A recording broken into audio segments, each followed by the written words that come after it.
প্রিয় HSC academic এবং আমাদের এডমিশন ও জব প্রত্যাশী ভাই বোনেরা, আজকে তোমাদের জন্য একটা গুরুত্বপূর্ণ ডাউট সলভিং টপিক নিয়ে চলে আসছি।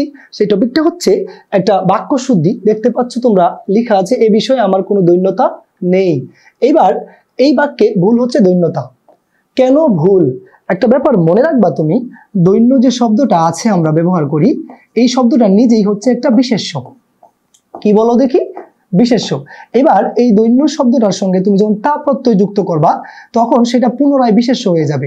কারণ হচ্ছে এটা পুনরায় কি হয়ে যাচ্ছে বলো? এটা হচ্ছে বিশেষ্য হয়ে যাচ্ছে।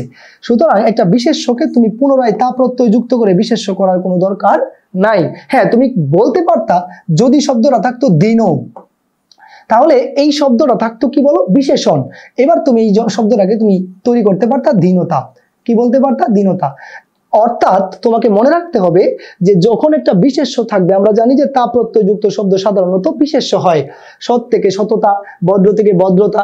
এই জন্য দৈন্যতা শব্দটার সঙ্গে তুমি দৈন্যর সঙ্গে তা প্রত্যয় যুক্ত করতে পারবে না। তার মানে হচ্ছে এই সিকোয়েন্সটা হচ্ছে এইরকম, একটু ভালো করে খেয়াল করবা।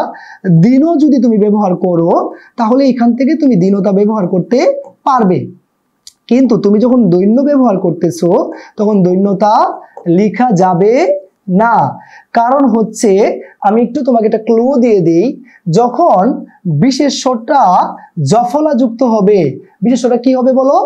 বিশেষ্য জফলা যুক্ত হবে, জফলা যুক্ত হবে, তুমি অবশ্যই তার সঙ্গে তা প্রত্যয় যুক্ত করতে পারবা না। অর্থাৎ জফলা যুক্ত বিশেষ্য প্লাস তা এটা কখনোই হবে না।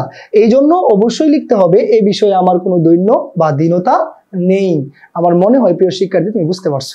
EduFix Hub, collaborating for a better education.